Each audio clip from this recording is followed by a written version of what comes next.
නමෝ තස්ස භගවතු අරහතෝ සම්මා සම්බුද්දස්ස.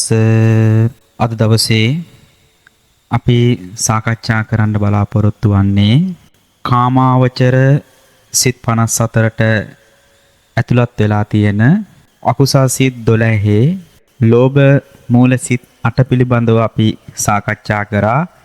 ඒ සිත් 8 හැදෙන විදිහ, ඒ සිත් 8 උපදින අවස්ථා, ඒ වගේම ඒ සිත් 8 උපදින සැටි මේ ආදී විදිහට අපි සාකච්ඡා කරන්නට යෙදුණා. අද තියෙන්නේ ඒ අකුසල් සිත් 12 ද්වේෂ මූල සිත් 2 සම්බන්ධව සාකච්ඡා කරන්නට. මේ අභිධර්ම පාඩම් මාලාව සිදු කරන්නේ අපි රේණුකානේ මහා ස්වාමින්දයන් වහන්සේගේ අභිධර්ම මාර්ගයේ නැමැති සංග්‍රහ පොත අසුරු කරගෙන. යම්කිසි කෙනෙක් අභිධර්ම ඉගෙන ගන්නට බලාපොරොත්තුවක් තියෙනවා නම් අපි විසින් මේ තාක්කල් සිදු කරලා අපගේ මග්ගවිදෝ YouTube නාලිකාවට යොමු කරලා තියෙන ඒ පාඩම් මාලාව පිළිවෙලින් අහලා ඒ පාඩම් මාලාවට ඇතුළත් වෙලා තියෙන ප්‍රශ්න සාකච්ඡා කරලා තියෙන උත්තර සමග ඒවා නැවත නැවත මානසිකාර කරමින් ලියමින් පැත්තන්ට පුළුවන් අභ්‍යාසයේ යෙදিলা අභිධර්ම දැනුම ලබා කර ගන්නට. ඉතින් අද දවසේ අපි දේශ මූල සිත් 2 පිළිබඳව සාකච්ඡා කරමු. මේ සිත් 2 ඇතුළත් පාඩම තමයි 8 වෙනි පාඩම. බුදුරජාණන් වහන්සේ මේ ද්වේෂයේ විදිහට පෙන්වා දෙන්න යෙදුනේ අපි සිතින් යම්කිසි අරමුණක් ගන්නකොට ඒ ගන්නා වූ අරමුණට අකමැත්තක් තියෙනවා නම්, විරුද්ධ වෙන ස්වභාවයක් තියෙනවා නම්, ගැටෙන ස්වභාවයක් තියෙනවා නම් ආන්න ඒකට තමයි මේ ද්වේෂය කියලා කියන්නේ. ඒ කියන්නේ මේ අකමැති වෙන ස්වභාවයට. මොකට අකමැති වෙන ස්වභාවයටද? අරමුණට අකමැති නම්, විරුද්ධ නම්, අරමුණ සමග ගැටෙනවා නම් ඒ විරුද්ධ වෙන ස්වභාවයෙන්, ඒ ගැටීමෙන්, ඒ අකමැත්තෙන් තමයි මේ දේශ සිත් 2 උපදින්නේ. නිකන් සිත් උපදින්නේ නැහෙනි. සිත් උපදින්නේ අරමුණත් එක්ක. දැන් ලෝභ සිත් උපදින්නේ සෝමනස්ස සහගතව හා උපේක්ඛා සහගතව. ලෝභ සිත් උපදිනකොට අපි අරමුණ ගන්න සතුටින් හා උපේක්ෂාවෙන්.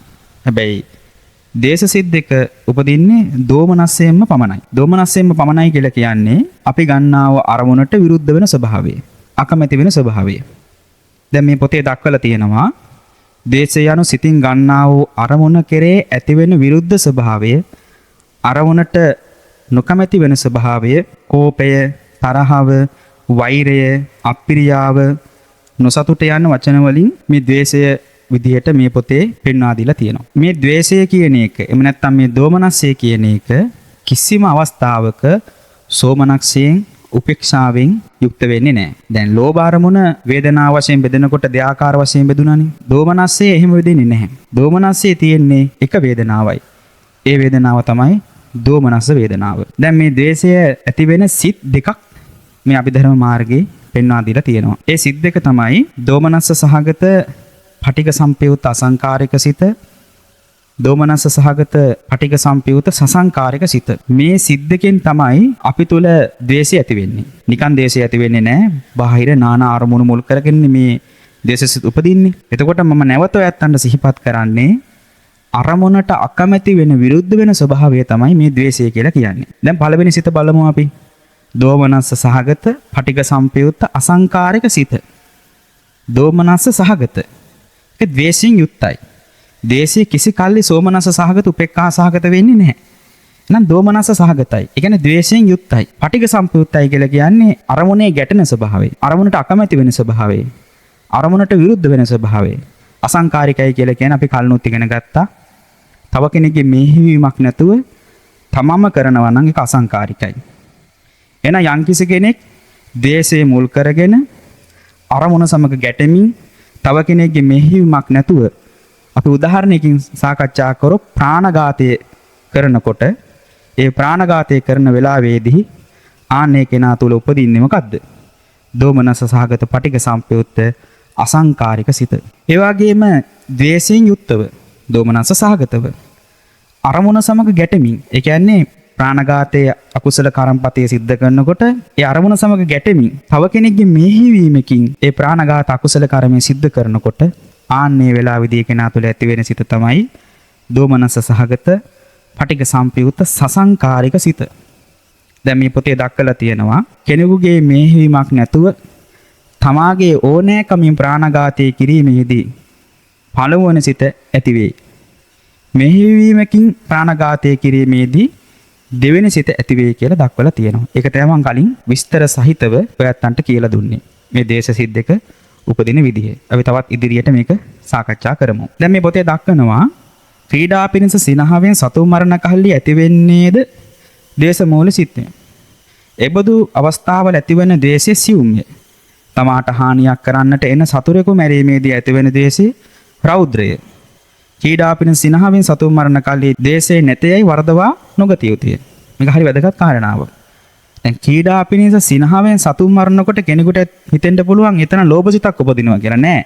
එතන ද්වේෂයමයි තියෙන්නේ. ඒ ද්වේෂය සියුම්.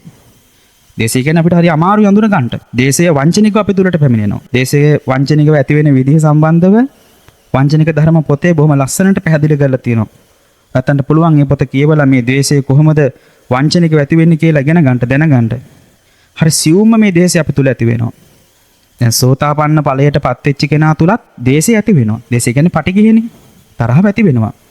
හැබැයි සෝතාපන්නට ඵලයටපත් වෙච්ච කෙනා තුල ඇති වෙන තරහව සතර අපායට පමුණවන්න තරම් ප්‍රබල වෙන්නේ නැහැ. නමුත් තරහව ඇති වෙනවා. මේ තරහව සහමුලින්ම නැති වෙන්නේ අනාගාමී ඵලයටපත් වුණාට පසු.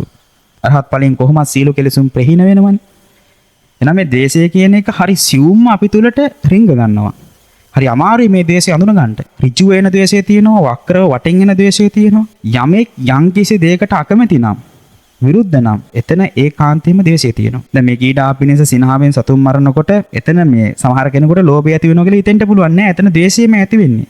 ඒ ඇති වෙන දේශය හරි සියුම්. ඒක ප්‍රකට වෙන්නේ නැහැ. නමුත් Tamanට හානියක් කරන්න එන කෙනෙකුට ඒ සතුරාව අපි ඝාතනයට ලක් කරොත් එතෙන්දී ඇති වෙන දේශය රෞද්‍රයි. ඒක පේනවා අපිට. ඉතින් මේ පොතේ දක්වන්නේ කීඩා පිණිස සිනහවෙන් සතුන් මරන කල්ලි දේශය නෑ කියලා වරදවා ගන්න හොඳ නෑ. එතන ද්වේෂය තියෙනවා. ඒ තියෙන ද්වේෂය හරීම සියුම්. දැන් බුදුරජාණන් වහන්සේ පෙන්වා දෙනවා මේ දේශ මූලසිත උපදින අවස්ථා. දැන් ලෝභ මූලසිත උපදින අවස්ථා 7ක් සම්බන්ධව අපි සාකච්ඡා කරා. එතකොට මේ දේශ මූලසිත උපදින අවස්ථාවක් තියෙනවා කීයක්ද? 7ක් තියෙනවා. මොකක්ද ඒ 7? ප්‍රාණඝාතය කරනකොට, පරස වචන කතා කරනකොට, ඒ වගේම දැඩි වෛරයෙන් යුක්ත වෙනකොට, අදත්තාදානය කියන්නේ හොරකම් කරනකොට, බොරු කියනකොට, ඒ වගේම පයිසුන්‍ය වචන කියලා කියන්නේ කේලම් කියනකොට, ඒ වගේම සම්මප්පලාපය කියලා කියන්නේ හිස් වචන කතා කරනකොට දස අකුසල කර්ම පතයන්ගෙන් 7කට ඇතුළත් මේ දේශේ උපදිනවා. දැන් ප්‍රාණඝාතය කරන මොහොතේදී ඒකේනා ඒ ප්‍රාණඝාතය සිද්ධ කරන්නේ ද්වේෂයෙන් තමයි. ඒකේ නාය ප්‍රාණඝාතය සිද්ධ කරන්නේ. දැන් ප්‍රාණඝාතය සිද්ධ කරනකොට කාරණා 5ක් බලපානවනේ. ඒ කාරණා 5 අතර මැරීමේ සිත තියෙන්න ඕනේ. ඒ මැරීමේ සිත යෙදෙන්නේ මෙන්න මේ ද්වේෂය. පරස වචන කතා කරනකොටත් එහෙමයි. ව්‍යාපාදයේ කොහොමත් වෛරයේ එතන කොහොමත් ද්වේෂය තියෙනවා. සමතුලින් පැහැදිලි කරන්න අවශ්‍ය වෙන්නේ නැහැ. හොරකම් කරනකොටත් එතන ද්වේෂය තියෙනවා. ඒ වගේම බොරු කියනකොට පිසුනා වාචා කියලා කියන්නේ කේලම් කියනකොටත් ඒ කේලම් කියන්නේ ද්වේෂය. අන් අය ભેද වෙන්න කරන්නේ කේලම් කියන්නේ. එතකොට ඒක තරහින් තමයි කරන්නේ. දේශ සිත් වලින් තමයි ඒවා සිද්ධ කරන්නේ. සම්මප්පලාපා ඒ කියන්නේ හිස් වචන කතා කරන්නේ දේශ සිත් වලින්. එතකොට මේ දස අකුසල කර්ම පතයන්ගෙන් 7ක් සිද්ධ වෙනවා මේ දේශ සිත් මුල් වෙලා. දැන් අපි කතා කරා ලෝභ මූල සිත් උපදින අවස්ථාවලදී දස අකුසල කර්ම පතයන්ගෙන් 7කට ඇතුළත් උපදිනවා කියලා. එතකොට දැන් මේ අදත්තා දාණය ලෝභ සිත් වලින් සිද්ධ වෙනවා, දේශ සිත් වලින් සිද්ධ වෙනවා. බොරු කීම ලෝභ සිත් වලින් සිද්ධ වෙනවා, දේශ සිත් වලින් සිද්ධ වෙනවා. ඒකේ අවස්ථාවට අනුකූලව වෙනස් වෙනවා. ඒ වගේම පයිශූන්‍ය වචන හේවත් කේලම් කීම ලෝභ සිත් වලින් සිද්ධ වෙනවා. ඒ වගේම දේශ සිත් වලින් සිද්ධ වෙනවා. හිස් වචන කතා කිරීම, සම්මප්පලාපය කියන එක ලෝභ සිත් වලින් සිද්ධ වෙනවා, දේශ සිත් වලින් සිද්ධ වෙනවා.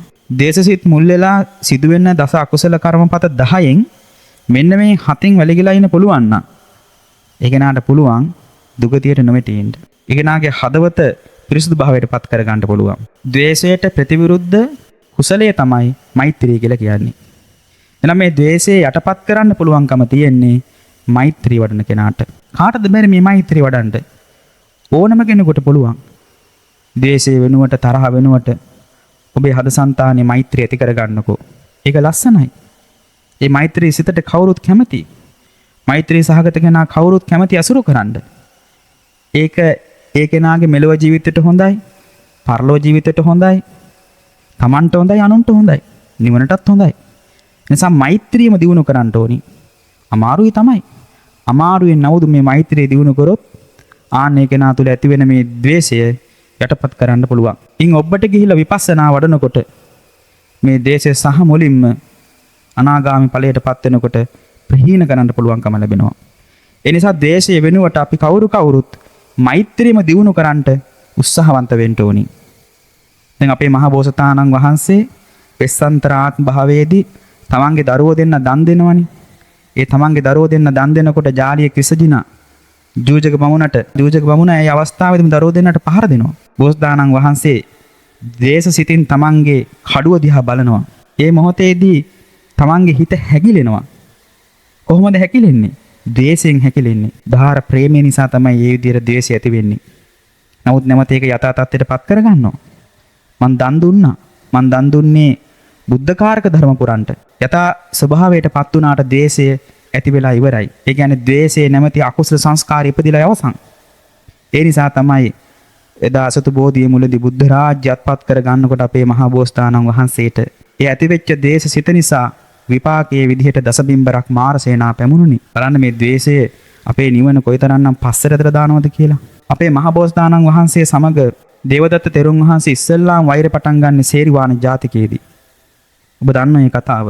අපේ මහා බෝසතාණන් වහන්සේ කච්චපුට වෙලෙන්දා රන්තැලිය අරගෙන යනකොට ඒ කාලේ දේවදත්ත තෙරුන් තමයි සේරිවාණිජ සොර වෙලෙන්දා. ඒ රන්තැලිය ලැබුණ නැති නිසා බෝසතාණන් වහන්සේ කෙරෙහි වෛරය ඇති කරගන්නවා. අපේ බුදුරජාණන් වහන්සේ බුද්ධ රාජ්‍ය අත්පත් කරගෙන දේශනා කරනවා, මහණෙනි එදා සේරිවාණිජ මා සමග මේ රන්තැලිය නිසා වෛරය බැඳ ගන්නවා කියලා හිතුවනම් මම ඒ රන්තැලිය එදාම දීලා යනවා කියලා කියනවා. බලන්න මේ රන්තැලියක් නිසා වෛරය බැඳගෙන කොච්චර කාලයක් බුද්ධකාරක ධර්ම පුරන්ට නොදී පාරමිතා ධර්ම පුරන්ට නොදී කොයිතරම්නම් බාධාවන් සිද්ධ කරාද. අපේ බුදුරජාණන් වහන්සේ බුද්ධ රාජ්‍ය අත්පත් කරගත්තට පසුවත් කොයිතරම්නම් බාධා දේවදත්ත තෙරුන්ගෙන් පැමුණාද. මේ වෛරයක ස්වභාවය මේක භයානකයි. එක පාට මේ වෛරය මේ ද්වේෂය නැති කරන්න බෑ. ටිකින් ටික මේ ද්වේෂය අපේ හදවතට රිංග ගත්තාම ඒක කාලාන්තරයක් යනකොට ව්‍යාපාදයේ බවට වෛරයේ බවට පත් වෙන්න පටන් ගන්නවා. ඒ නිසා මෛත්‍රියම තමයි උතුම් වෙන්නේ. මෛත්‍රියම තමයි ශ්‍රේෂ්ඨ වෙන්නේ. මේ වෙනකොට සංසාර පුරුද්දටත් මේ ජීවිතෙත් නානා අරමුණු මුල් කරගෙන ඔබේ හදසන්තානිය තුල මේ ද්වේෂය හස්තිරාජයක් වගේ වැඩිලා තියෙන්නේ. දැන් මේ ද්වේෂය නැමැති හස්තිරාජය දුර්වල කරන්න නම් මෛත්‍රිය නැමැති හස්තිරාජය දියුණු කරන්න ඕනේ. එතකොට තමයි ටික ද්වේෂය නැමැති හස්තිරාජය දුර්වල වෙලා මෛත්‍රිය නැමැති හස්තිරාජය වැඩෙන්න පටන් ගන්නෙ. එතකොට ඒ හදවත ලස්සනයි. ඒ හදවත පිරිසුදුයි. ඒ නිසා මෛත්‍රී සහගත වෙන්න ඕනේ. මෛත්‍රියම දිනු කරන්න ඕනේ. බුදුරජාණන් වහන්සේගේ ධර්මය අපිට කියලා දුන්නේ මෙත්තා කරුණා මුදිතා උපේක්ඛා කියන මේ ගුණධර්ම දිනු කරමින් විපස්සනා භාවනාවන් සිද්ධ කරමින් මේ සියලු දුකෙන් නිදහස් වීමේ මාවතනේ. ඒ මාවතට යන ගමනේ කාලංගත් ඇති කර ගන්න ඕනේ ගුණධර්මයක් තමයි මේ මෛත්‍රිය නැමැති ගුණධර්මය. ඒ වැඩෙනකොට හදවත ලස්සනයි. එහෙනම් ඔයත්තන්ට තේරෙනවා ඇති මේ දේශ සිද්දක මුල් කරගෙන දස අකුසල කර්මපතයන්ගෙන් 7ක්ම සිද්ධ වෙනවා. ඊට අමතරව මේ පොතේ දක්වනවා අනුන්ගේ අගුණ කීමේදී ඒවාට ඇහුම්කන් දීමේදීද තමා කළ වරද කියනවා ඇසෙන කල්ලිහිද තමාගේ අඩුපාඩුකම් දුබලකම් කියනවා ඇසුණු කල්ලිහිද මේ තැන්වල උපදින්නේ මොකද්ද?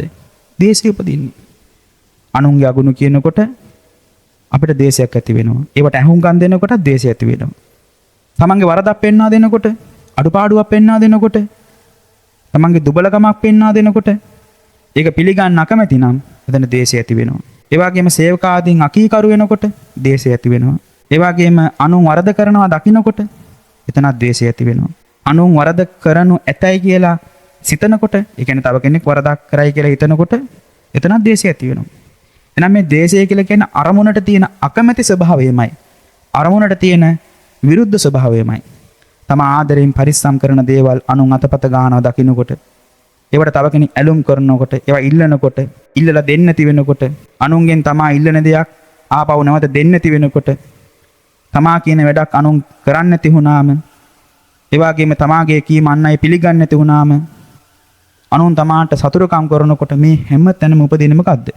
දේශසිත උපදින්නේ. පින්වතුනි අත මතක තියාගන්න ඕනි. මේ අකුසල් සිත් 12 ප්‍රහීන කරනවා කියන එක ලේසි නෑ. අපි ලෝභ මූල සිතට සාකච්ඡා කරා. ඒ ලෝභ මූල සිතට ප්‍රහීන කරනවා කියන එක ලේසි නෑ. මේ දේශ මූල සිත් දෙකත් අපි මේ පාඩමේදී දැන් සාකච්ඡා කරලා යත්තන්ට කියලා දෙනවා. මේවා ප්‍රහීන කරනවා කියන එක ලේසි නැහැ. මේවා ප්‍රහීන කරන්න නම් ලෝකයා යන පැත්තට ගිහිල්ලා කවදා මේවා ප්‍රහීන කරන්න බෑ. මේ සංසාර ගමන කියලා කියන්නේ අපි තනියෙන් ආපු එකක්. අපි ඉන්නේ අම්බලමක. එයි අපි කවුරුවක් නිසා දේශය ඇති කරගන්නේ. එයි අපි කවුරුවක් නිසා තව කෙනෙක්ගේ අඩුපාඩු නිසා අපේ හිත අපි රත් කරගන්නේ. ද්වේෂය කියලා කියන්නේ හරියට රත් වෙච්ච තැටියක් වගේ. ද්වේෂයෙන් ඉස්සෙල්ලා විනාශයට පත් කරන්නේ තමන්. බුදුරජාණන් වහන්සේ භික්ෂු මහ සංඝරත්නයට දේශනා කරන්නේ කන්ති පරමන් තපෝති තික්කහ. ඉවසීමමයි උතුම් වෙන්නේ. එදා කලාප ජාතකයේදී අපේ මහ බෝසතාණන් වහන්සේගේ අතපය කපනකොට ඉවසුවා. දරාගත්තා. ශාන්ති පාරමිතාව, මෛත්‍රී පාරමිතාව, ඉවසීම ප්‍රගුණ කිරීමට, මෛත්‍රිය ප්‍රගුණ කිරීමට අපේ මහා බෝසතාණන් වහන්සේ වෙන වෙනම පිරුවා. ඒ පරමාදර්ශය අපිට ලබා දීලා තියෙන්නේ. ඒ නිසා අපිත් මේ ද්වේෂය නැති කිරීමට, ද්වේෂයට ප්‍රතිවිරුද්ධව මෛත්‍රී සිත අපේ හදසන්තානය ඇති කරගන්න ඕනි. මෛත්‍රියම තමයි වැදගත් වෙන්නේ. මෛත්‍රියම තමයි බුදුපසේ බුදු මහරහතන් වහන්සේලා ඇගීමට ලක් කරේ. දැන් මේ පොතේ දක්වනවා මාපිය දූ දරුවාදී හිතවතුකු මල කල්ලිහිද, අන් අලාභයක් වූ කල්ලිහිද, තමාතින් විශාල වරදවල් සිදු වූ කල්ලිහිද ශෝක කිරීම වශයෙන් උපදින්නේ දේශ මූල සිත්ය කියලා.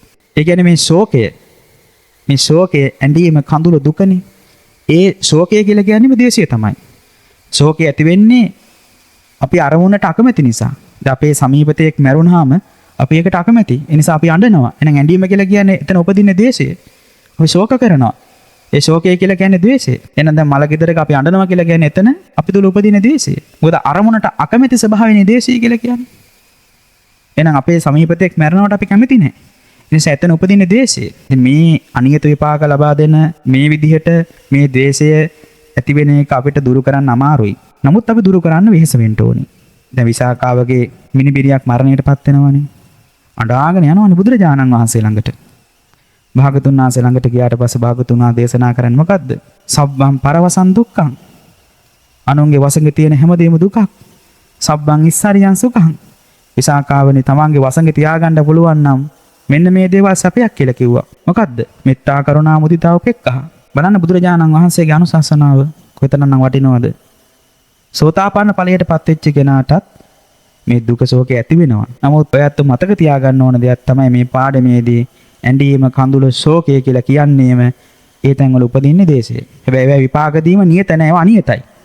දැන් මේ පොතේ ඊළඟ ඡේද දක්වනවා තමාට වඩා හොඳින් කන බොන අය, අඳින පළිඳින අය දුටු කල්ලීද, හොඳ රත වාහන වලින් යන්නේ අය දුටු කල්ලීද, හොඳ ගෙවල් සාදාගෙන ඉන්න අය දුටු කල්ලීද, ගර්භුමන් ලබන අය දක්නා කල්ලීද, ඉරිසියා සහගතව දේශ මූල සිත් ඇති වේ. කියන්නේ මේ ඉරිසියාව කියලා කියන්නේ ද්වේෂය. බුදුරජාණන් වහන්සේ දේශනා කරේ ඉරිසියාව නැමැති මේ පාප ධර්මයේ නැති කරන්න නම් අපි තුල මුදිතාව වැඩෙන්න ඕනි. අන් අයගේ දියුණුවට අපි කැමති වෙන්න ඕනි.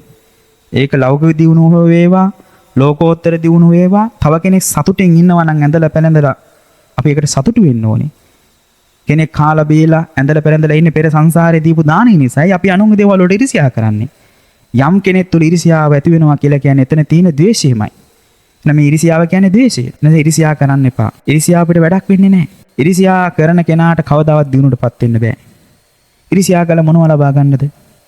අවුරුදු 10,000 ජීවත් වෙනවා නම් ඉරිසියා කළා මොනව හරි ලබා ගත්තක් කමක් නැහැ. නමුත් මේ අවුරුදු 50කට ජීවත් වෙන පුංචි කාලේ ඉරිසියා කළා මොනව ලබා ගන්නද? ඒ නිසා මේ පාප ධර්මයන් අපේ හදසන්තානේ ඇති වෙන්න ඉඩ දෙන්න හොඳ නැහැ. ද්වේෂය වෙනුවට මෛත්‍රිය දිනු කරන්නට, ඉරිසියාව වෙනුවට මුදිතාව දිනු කරන්නට, අකාරුණික භාවය වෙනුවට කරුණාව දිනු කරන්නට, සියල්ල වින්දරා ගන්න පුළුවන් උපේක්ෂා සහගත සිතක්, ධර්මයෙන් ස්වම්පෝෂිත සිතක් ඇති කරගන්නට, අටලෝ දහමෙන් කම්පාන වෙන සිතක් ඇති කරගන්නට. ඒ හොඳයිනේ. ඒ සිත ලස්සනයි. ඒ සිතට දෙව් රාජවරු බ්‍රහ්ම රාජවරු පවා සාදුකාර ලබා දෙනවා. දැන් මේ පොතේ දක්වනවා නිතර අනුන්ගේ අගුණ සොයමින් කියමින් සිතමින් ඉන්නා ඇතමුන්ට එක් දිනක බොහෝ දේශමූල අකුසල් සිත් පහළ වේ කියලා. අනුන්ගේ අඩුපාඩු හොයමින්, අනුන්ගේ අඩුපාඩු කතා කරමින් ඉන්න අයට වැඩිපුරම ඇති වෙන්නේ මොනවද? මේ දේශමූල සිත්. ඒ නිසා බුදුරජාණන් වහන්සේ දේශනා කරා නපරේසං විලෝමානි නපරේසං කතාකතං අත්තනෝ අවෙක්කේය කතානිය කතානිච. අනුන් කරපු දේවල් නොකරපු දේවල් නෙවෙයි. තමන් කළ නොකී දේ ගැන තමයි හොයන්නේ කියලා කිව්වේ. අනුන් කරපු දේවල් නොකරපු දේවල් හොයන්න යනකොට මොකද වෙන්නේ? තමන් තුළ දේශය ඇති වෙනවා, iriසියාව ඇති වෙනවා. ඒ නිසා තමන් ගැනම හොයන්න. තමන් ගැන හොයන එකට කියන්නේ ආර්ය පරිශ්‍රණී කියලා. මේ දුක ඇති වෙන්නේ කොහොමද? මේ දුකෙන් නිදහස් වෙන්නේ කොහොමද? දේශය වෙනකොට මෛත්‍රිය දිනු කරගන්නේ කොහොමද? iriසියාව වෙනකොට මුදිතාව දිනු කරගන්නේ කොහොමද? මේව හිතන්න ඕනේ, මේව කල්පනා කරන්න ඕනේ. මං දන් දෙන කෙනෙක්ද? මං සිල් ලකින කෙනෙක්ද? මං මේ ලෝභ මූලසිත, මේ දේශ මූලසිත, මේ මෝහ මූලසිත දුරු කරන්නට භවනා කරන කෙනෙක්ද? එහෙම හිතන්න ඕනේ. තමන්ගේම අඩුපාඩු දකින්න ඕනේ. අන් අයගේ අඩුපාඩු දැකලා පළක් වෙන්නේ නැහැ. ඒ නිසා යම් කිසි කෙනෙක් අනුන්ගේ අඩුපාඩු හොයනවා නම්, දකිනවා නම් ඒ හැමතැනම උපදිනවනවද? දේශ මූලසිතමයි උපදින්නේ. හැබැයි පින්වතුනි දැන් මේ ආදී විදියට උපදින මේ ද්වේෂයේ විපාක දීම නියත වශයෙන්ම ලැබෙනවා කියලා එකක් නැහැ. මේ විපාක දීම අනියතයි. විපාක ලැබෙන්නත් පුළුවන්, නොලැබෙන්නත් පුළුවන්. හැබැයි අකුසල කර්මපත 10න් මම අර පෙර සඳහන් කරපු මේ දේශ මූල සිත් ඉදිරිපත් වෙලා යම්කිසි කෙනෙක් ප්‍රාණඝාතයේ, පරුස වචන, ව්‍යාපාදයේ, හොරකම් කිරීම, බොරු කීම, කේලම් කීම, පරුස වචන කීම. දැන් පරුස වචන කියන්නේ ලෝභ සිත් වලින්, පරුස වචන කියන්නේ දේශ සිත් වලින්. එහෙනම් මේ පරුස වචන කියනකොට ඇති වෙන්නේ මොකද්ද? දේශ සිත්. හිස් වචන කතා කරනකොටත් දේශ සිත් තමයි ඇති වෙන්නේ.